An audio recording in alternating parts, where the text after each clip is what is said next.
Quero dar boas-vindas a todos os irmãos. Aqui nós estamos incumbidos neste momento de transmitir a palavra de Deus para vocês. E o que nós iremos fazer com a graça e misericórdia do Senhor. Boa noite você que está nos acompanhando aí pelas redes sociais. Em nome de Jesus, que Deus te abençoe grandemente. Você que veio prestigiar aí a apresentação, quem sabe, do teu filho, da tua filha, do teu neto, parente teu ou de algum amigo, alguma criança amiga, que Deus abençoe em nome do Senhor Jesus. Eu quero avisá-los que no domingo, depois de amanhã, nós estaremos ministrando a Santa Ceia na parte da manhã, bem como também às 8h30 da manhã e também às 18 horas. Foi por você.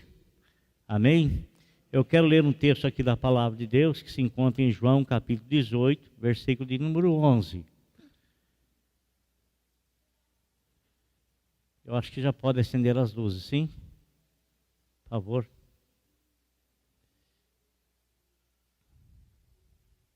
João 18, 11. Está escrito assim. A minha versão é NVI, está escrita essa palavra.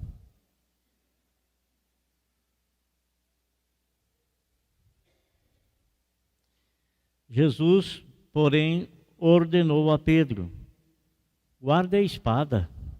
Acaso não haverei de beber o cálice que o Pai me deu? Acaso não haverei de beber o cálice que o Pai me deu? Senhor nosso Deus, em nome de Jesus, nos dá a graça de podermos falar do Teu nome e da Tua palavra. Amém. Bebendo o cálice amargo. As crianças irão ter aula agora, né? Como diz, vamos para a salinha. Isso. Glória a Deus.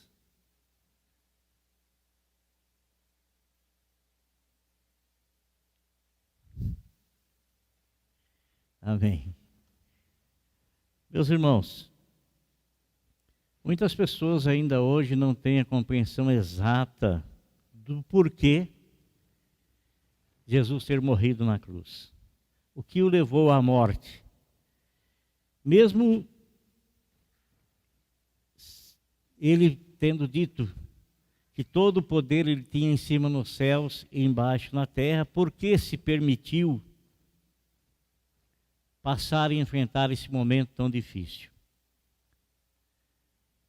No capítulo 17 de João, nosso Senhor Jesus Cristo ele faz a oração sacerdotal. O que é a oração sacerdotal? É quando o Senhor Jesus ele está intercedendo. O sacerdote é aquele que intercede. Quando você está falando com Deus em favor de alguém da tua casa, quando você está falando com Deus com alguém em favor de alguém da tua família, quando você alça a sua voz ou quando você leva o teu pensamento a Deus, pedindo a bênção de Deus sobre alguém da tua família, ou então quando você está levando diante de Deus uma oração para Deus abençoar a tua família, a tua vida, Deus abençoar a sua saúde, então você está exercendo o ofício sacerdotal. Você está levando algo ao conhecimento de Deus. E nosso Senhor Jesus Cristo, ele tem 3 ofícios. Ele é rei, ele é sacerdote e ele é profeta. E nosso Senhor, antes dele chegar a ser preso, então no capítulo 17 de João, ele fez a oração sacerdotal. Primeira coisa, ele orou por ele mesmo, para que Deus lhe desse força, para que ele pudesse então enfrentar e passar por aquela situação tão difícil que Deus lhe confiou para passar. Na sequência da oração, ele orou pelos discípulos dele, por aqueles que estavam junto dele, para que esses não viessem a cair em tentação. Que o Senhor os livrasse de todo mal, que o Senhor lhes desse força para permanecer dentro do chamado que Jesus fez da vida deles e, logicamente, o fez por mandado de Deus Pai. Porque nosso Senhor disse, certa ocasião, se ninguém vem a mim, se o Pai que me enviou não o trouxer. Quero deixar uma coisa bem clara para você, amado. Olha, você está na presença de Deus, sabe por que você está na presença de Deus? Você não está na presença de Deus porque você escolheu estar na presença de Deus. Você não está na presença de Deus porque você tomou a iniciativa de estar na presença de Deus. Não está. Você está na presença e você veio até a pessoa do Senhor Jesus Cristo, porque Deus Pai te trouxe à presença do Senhor. Palavras ditas pelo próprio Senhor Jesus Cristo. Ninguém vem a mim se o Pai que me enviou não o trouxer. Se você está na presença do Senhor Jesus Cristo, agradeça a Deus, porque aprove ao Pai te chamar, te trazer e te colocar na presença dele. Amém? Aprove ao Pai fazer isso. Então o Senhor Jesus Cristo, ele orou por aquelas pessoas que estavam junto a ele, perto dele. Orou por elas. E nosso Senhor, na oração sacerdotal, ele orou também na seguinte maneira: que o Pai guardasse todo aquele que estava junto dele e todo aquele que haveria de vir a crer nele através da mensagem. Então, nosso Senhor Jesus Cristo orou pelas gerações futuras e nós estamos incluídos nessa oração. Todas as pessoas que chegaram até ele estavam incluídas nessa oração. E ele orou uma oração profética, Então, ele orou por você, orou por mim, orou por cada um de nós. E se você hoje está na presença dele, é porque houve uma intercessão sacerdotal dele em teu favor, em nosso favor, antes mesmo de nós havermos nascido.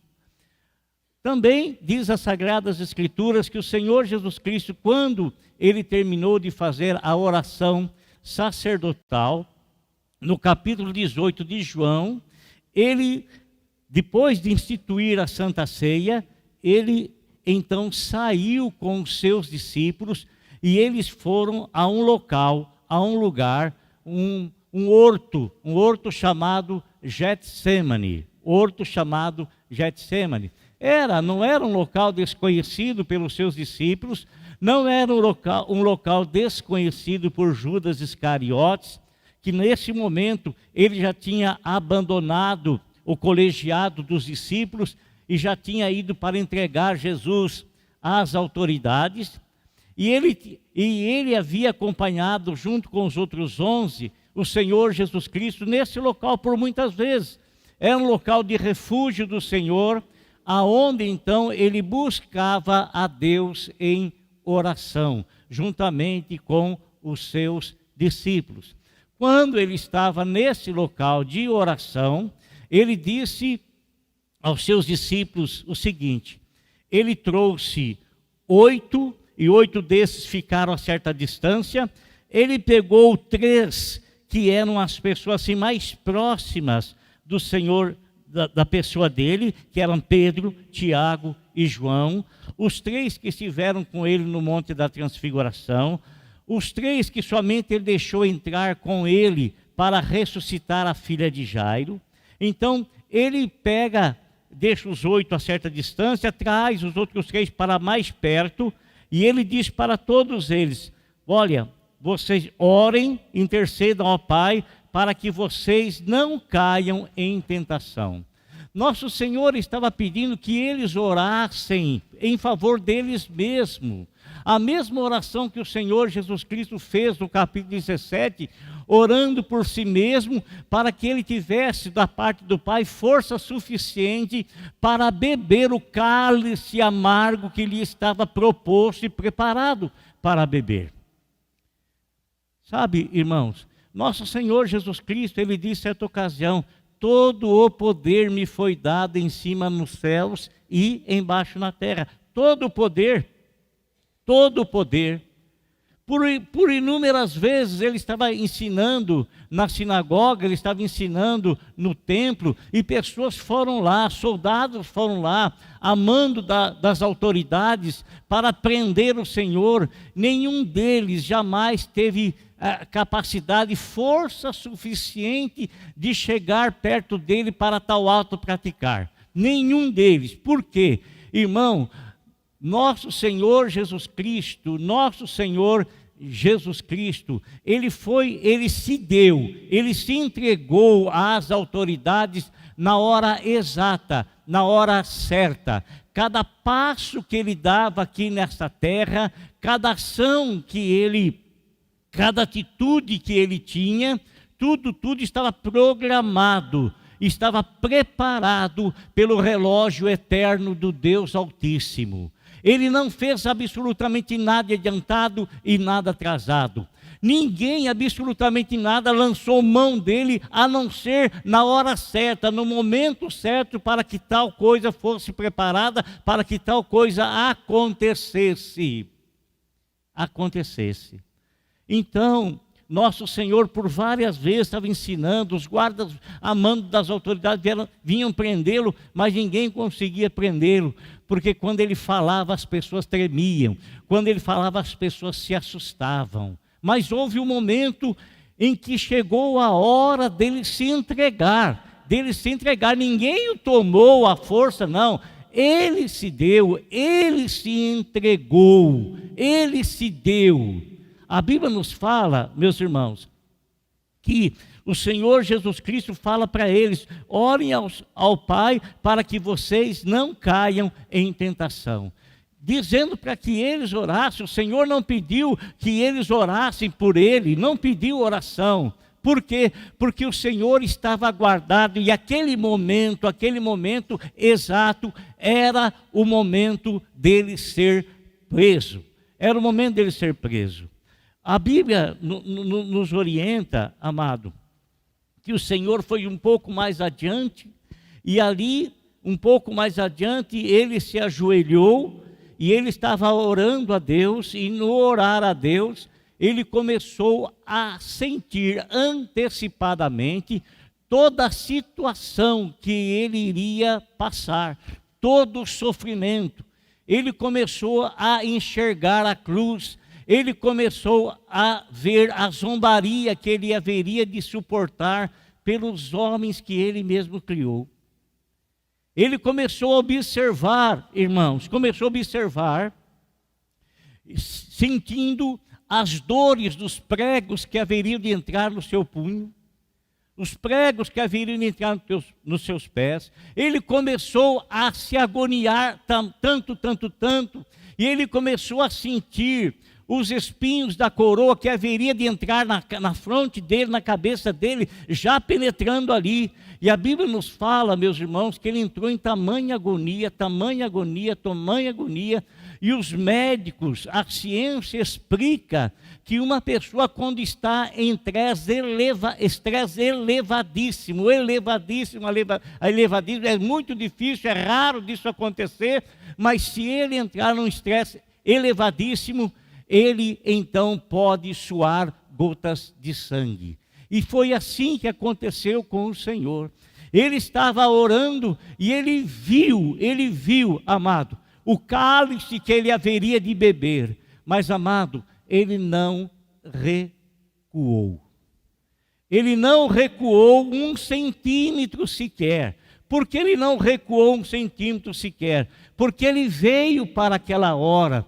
Houve um conselho na eternidade entre Deus Pai, Deus Filho e Deus Espírito Santo, e esse concílio foi colocada a situação da raça humana, a situação do homem que foi feito à imagem e à semelhança de Deus, o homem que não foi feito como um animal qualquer que morre, perece e tudo acaba. O homem foi feito à imagem e à semelhança de Deus. A partir do momento em que o homem foi criado, a partir desse momento ele foi criado para viver para sempre. O homem não é eterno. Ele não é eterno porque ele teve um princípio de dia, mas a partir do momento em que ele foi criado, ele passou a ser a alma vivente, vivendo para sempre. Então o homem estava distanciado de Deus, longe de Deus, e o homem não tinha condições em si mesmo de se aproximar de Deus, porque Deus, ele é santo, santo, santo, e o homem é terrivelmente pecador. Não tinha como o homem se aproximar, não tinha como o homem chegar, eram coisas antagônicas, coisas contrárias, não tinha como ligar. Mas irmãos, a Bíblia fala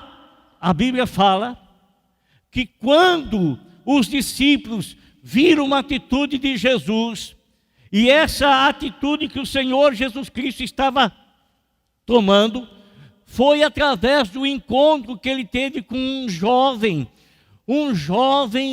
de condições financeiras muito boas, que procurou o Senhor Jesus Cristo, porque ele queria saber a respeito da salvação. E ele questionou o Senhor dizendo: qual é o bem que eu tenho que fazer para alcançar a vida eterna? Então ele estava colocando diante do Senhor uma posição, isso é, qual é o bem que ele devia fazer para então merecer a vida eterna? Amado, o homem não consegue fazer bem algum para merecer a vida eterna. Se houvesse a possibilidade, nosso Senhor não teria vindo na terra.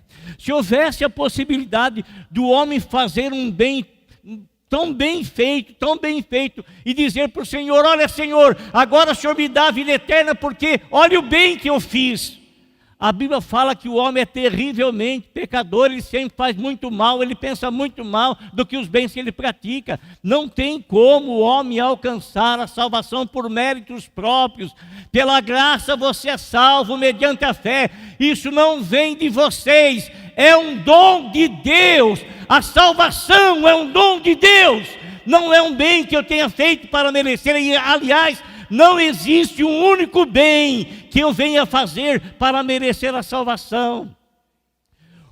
Todos pecaram, estão afastados da glória de Deus, são destituídos da glória de Deus e não conseguem alcançar esta glória. Mas quando o Senhor Jesus Cristo diz para aquele rapaz assim: você quer saber realmente qual é o bem que você deve fazer? Guarde os mandamentos. E ele então perguntou: quais são os mandamentos? E Jesus então citou os mandamentos. E ele disse: mas eu tenho guardado desde a minha mais tenra idade, tenho guardado. Aí o Senhor Jesus Cristo disse para ele: você quer ser perfeito? Então vende todos os seus bens, dá o seu dinheiro aos pobres, vem e segue-me, e você terá um tesouro nos céus. Sabe o que o Senhor quis dizer com isso, irmão? Esse menino disse que guardava todos os mandamentos, mas quando o Senhor confrontou a riqueza dele com o reino de Deus, ele não guardava todos os mandamentos, porque o primeiro de todos é amar a Deus sobre todas as coisas, e ele não amava a Deus mais do que o dinheiro dele. Então ele não tinha condições. Aí os discípulos olharam isso, o Senhor virou para ele e disse: quão dificilmente entrará um rico no reino de Deus.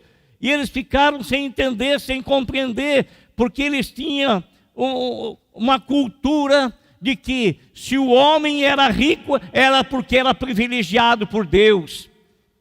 E se ele sendo rico, se Deus distribuiu riqueza para ele nessa terra, consequentemente Deus também iria privilegiar com riquezas celestiais, com lugar no céu. Mas isso caiu por terra quando Jesus disse essas palavras: quão dificilmente entrará um rico no reino dos céus. Aí eles perguntaram: mas se é desse jeito, quem é que pode se salvar? Nosso Senhor disse: isso é impossível para o homem. É impossível para você alcançar a salvação através dos seus próprios méritos. Mas o Senhor continua a frase dizendo assim: mas para Deus todas as coisas são possíveis.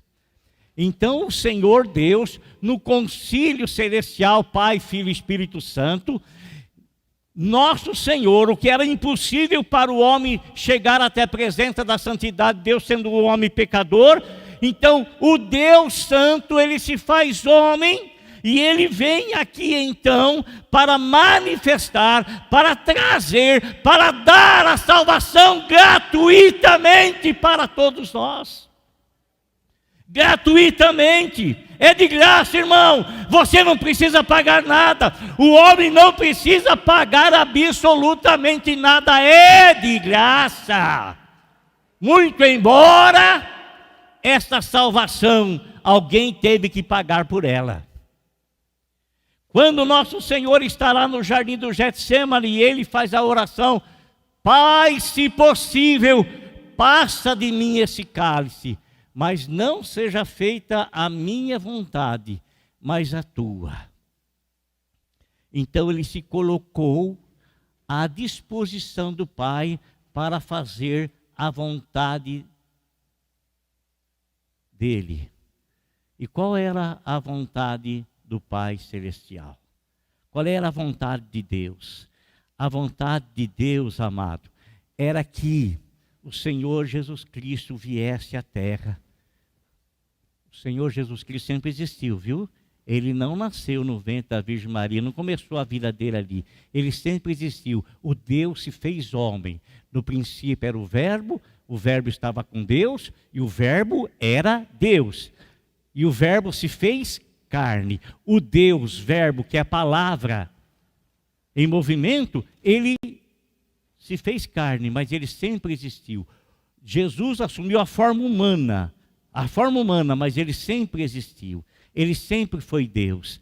O que era impossível para o homem chegar até Deus, o Deus, na pessoa de Cristo, ele chega até o homem. E nosso Senhor fala: eu vim aqui para buscar e para salvar o homem que estava perdido. A missão dele aqui então é trazer a salvação ao homem que estava perdido. O homem não conseguia e não consegue chegar até ele, mas ele veio dos céus e chegou até o homem. Até o homem. Irmãos, no capítulo 18 de João, e na sequência indo para o capítulo 19, nosso Senhor Jesus Cristo, ele estava lá no horto, e quando ele estava lá no horto, se ouve um falatório: quem é que está chegando lá? Judas Iscariotes está chegando lá. Judas está vindo com alguns guardas mandado pelo sumo sacerdote e outros soldados. Quando eles chegam lá, nosso Senhor pergunta para ele: a quem é que vocês estão procurando? E alguém diz lá: estamos procurando a Jesus de Nazaré. Quando o nosso Senhor dá um passo adiante e diz assim: sou eu. Quando ele diz sou eu, todos os guardas caem. E nosso Senhor pergunta de novo: quem vocês estão procurando? A Jesus de Nazaré. Aí o Senhor diz: sou eu.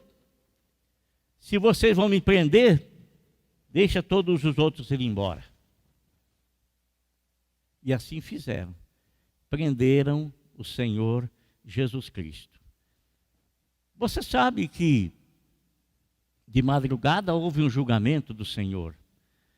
Um julgamento feito pelo Sinédrio. O Sinédrio era composto por 70 judeus, anciãos, homens dos mais sábios que representavam todo o povo judeu. E esses homens, eles tinham o poder de julgar as causas. Tinham o poder, e nosso Senhor Jesus Cristo passou pelo julgamento religioso e o julgamento político. Muitas pessoas se apresentaram para ter uma acusação para que o Senhor Jesus Cristo fosse condenado. Mas tudo o que eles arrumavam de acusação era coisas superficiais. Não havia absolutamente nada que levasse o Senhor Jesus Cristo a ser condenado. Não havia. Até que alguém chegou e disse assim: não, eu ouvi ele falar Ele disse que vai destruir o templo em 3 dias, ia destruir o templo em 3 dias, ia levantar novamente. Irmão, nosso Senhor Jesus Cristo estava falando, não do templo de Jerusalém que foi destruído no ano 70, não.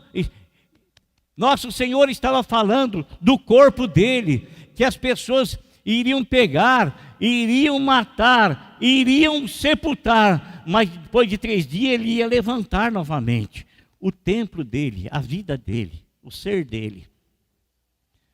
Mas o que acontece, irmãos? Acontece que o Senhor Jesus Cristo, ele é levado. O Sinédrio, quando ouve essa acusação, nós não precisamos mais de prova. Sabe quando a pessoa quer condenar o outro apressadamente, quer se livrar daquela pessoa, quer tirar ela do caminho? Então as acusações são acusações infundadas, mas eles arrumam fundamento.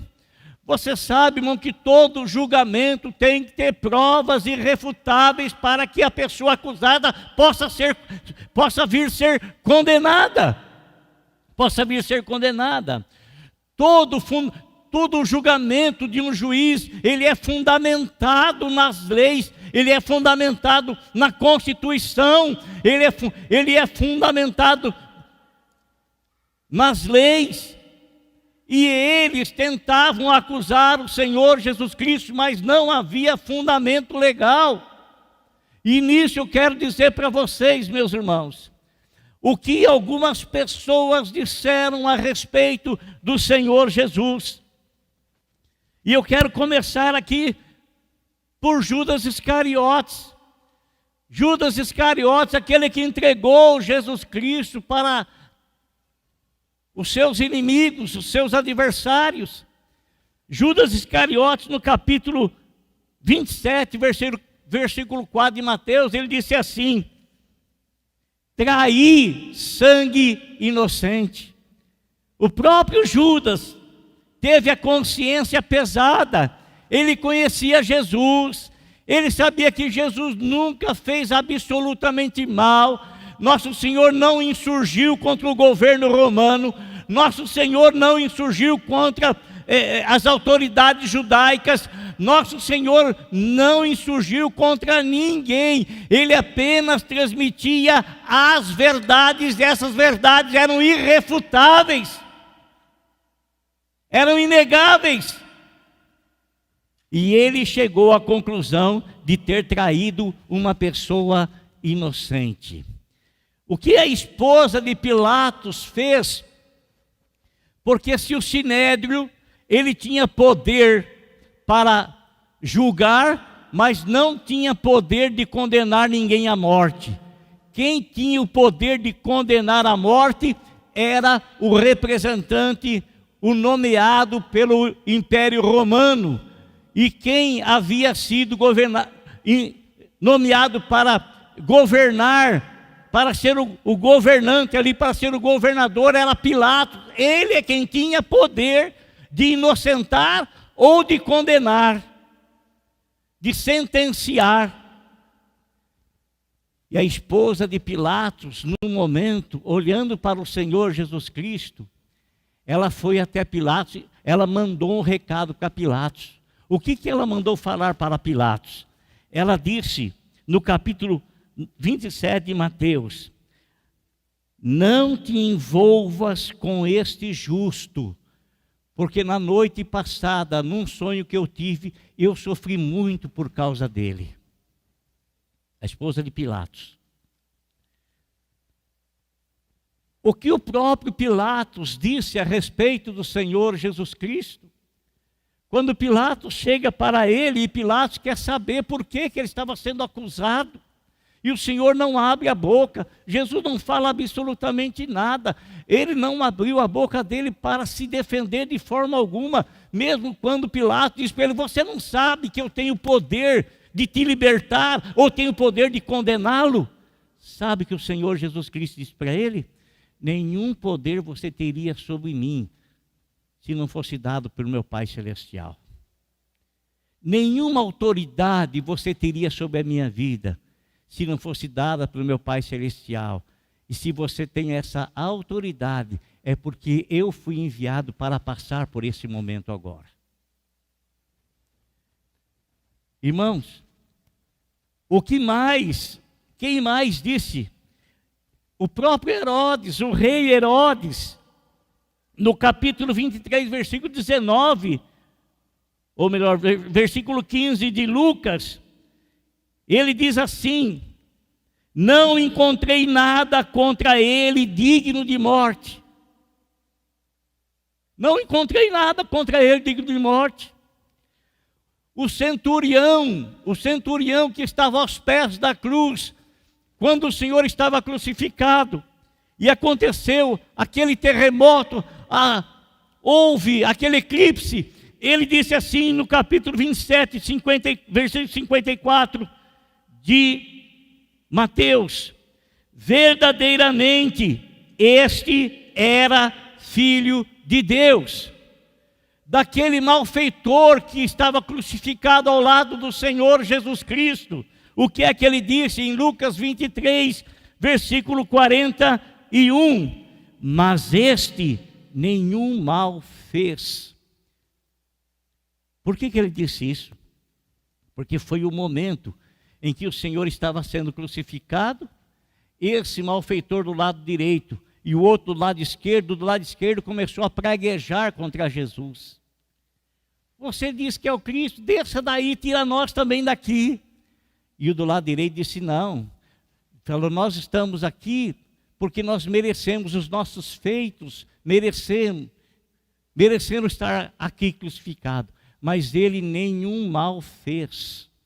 Lembra-te de mim quando entrares no teu reino. O que Jesus falou para ele? Ainda hoje estarás comigo no paraíso. Amém? Irmão, qual é a esperança que você tem com respeito ao amanhã? Irmã Lourdinha, qual é a esperança que você tem com respeito ao amanhã? Irmão, qual é a esperança que você tem após túmulo? Você sabe quando você vai se encontrar com isso? Sabe?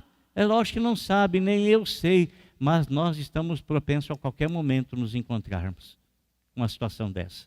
Qualquer momento. Mas qual é a esperança que você tem? Ainda hoje estarás comigo no paraíso? Ou o Senhor não vai dizer uma palavra para você porque você não se arrependeu, conforme aquele camarada do lado esquerdo não se arrependeu? Quem mais disse? Irmãos, o apóstolo São João, em 1 João capítulo 3, versículo 5, ele disse assim: nele não existe pecado. Oh, glória a Deus. Não existe pecado, ele é o único justo. Não há um justo sequer, nenhum sequer, a não ser aquele que do céu desceu. Este é o justo. Este é o justo. E João o conhecia muito bem. João viveu com ele durante 3 anos e meio, diariamente. E João não viu pecado algum nele, erro nenhum, falha nenhuma. Paulo também disse em 2 Coríntios 5, 21, ele não conheceu o pecado. E Pedro, no capítulo 1 da sua carta, em 1 Pedro capítulo 2, versículo 22, ele disse, o qual não cometeu pecado. Agora, vendo essas coisas todas, aí me surge um questionamento, me surge uma pergunta. Por que então o Senhor teve que morrer, mesmo assim, sem ter erro nenhum, sem ter falha nenhuma, sem ter pecado nenhum, sem ter absolutamente nada que ele merecesse morrer na cruz? Por que então ele teve que morrer? Por quê? Faça essa pergunta.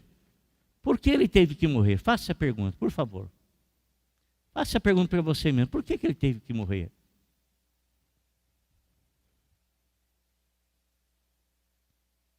Por que ele teve que morrer? Pedro, ele responde em 1 Pedro 2, 24. Ele morreu para carregar o meu e o teu pecado. Ele morreu por tua causa, foi por você, irmão. Foi por você que ele morreu, pelo amor de Deus. Não saia deste lugar, não saia deste local, não saia deste lugar, sem levar junto de ti aquilo que o Senhor veio fazer. Ele veio purificar, Ele veio te limpar, Ele veio para perdoar os teus pecados. Não carregue mais isso com você, porque se você partir carregando esses pecados, se você partir sem tê-los como Salvador, você não vai poder ouvir: vinde bendito do meu Pai, recebei por herança o reino que você está preparado antes da fundação do mundo. Não saia desse lugar com essa incerteza no teu coração. Não saia, pelo amor de Deus, pare de ser dura-cerviz. Pare de ouvir o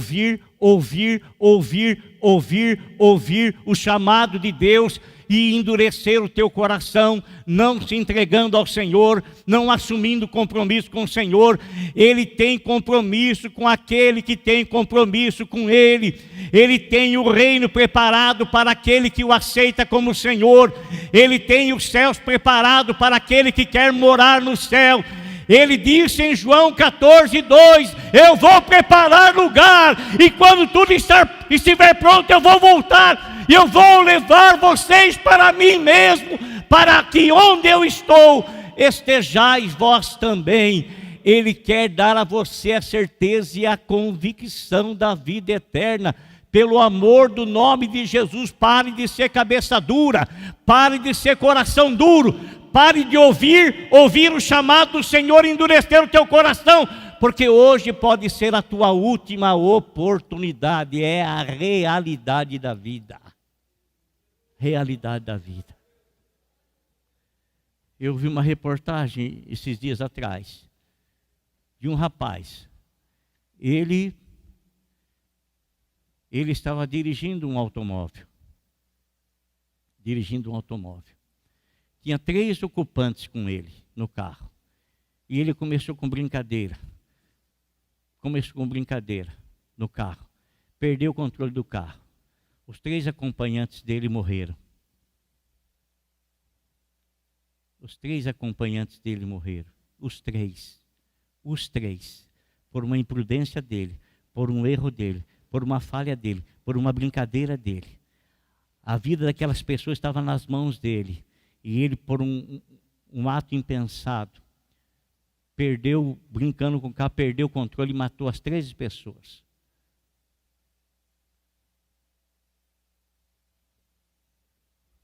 Quem é que está isento de se deparar com uma situação terrível hoje, amanhã? Quem é, amado? Não seja imprudente, pelo amor de Deus. Ponha a tua vida nas mãos do Senhor. Faça esse seguro de vida eterna para você. Faça esse seguro de vida eterna para você. Jesus morreu por você, Ele veio aqui por você, Ele deu a vida dele por você, Ele morreu por nós, pelo amor do nome dEle. Faça esse seguro de vida eterna. Pare de ser apenas um ouvinte da palavra de Deus. Pare. Cada vez que você ouve o Evangelho, o Senhor está preocupado com você. Cada vez que você vem e ouve a palavra do Senhor, o Senhor está preocupado com você. Mas parece que você não tem preocupação nenhuma com o teu amanhã. Você acha que você vai viver eternamente nesta terra? Você acha que você vai viver para todo sempre nesta terra? Pelo amor do nome de Jesus. Pelo amor do nome de Jesus, pelo amor do nome de Jesus, eu estou fazendo esse apelo a você, pelo temor que eu tenho pela tua alma. O temor que eu tenho pela tua alma. Você pode não ter esse temor, porque quem sabe você não conheceu a salvação em Cristo Jesus. E só quem tem a salvação em Cristo Jesus sabe o perigo que quem não tem corre. Foi por você. E Ele está te oferecendo perdão. Ninguém vem ao Pai senão por mim. Eu sou o caminho, eu sou a verdade, eu sou a vida.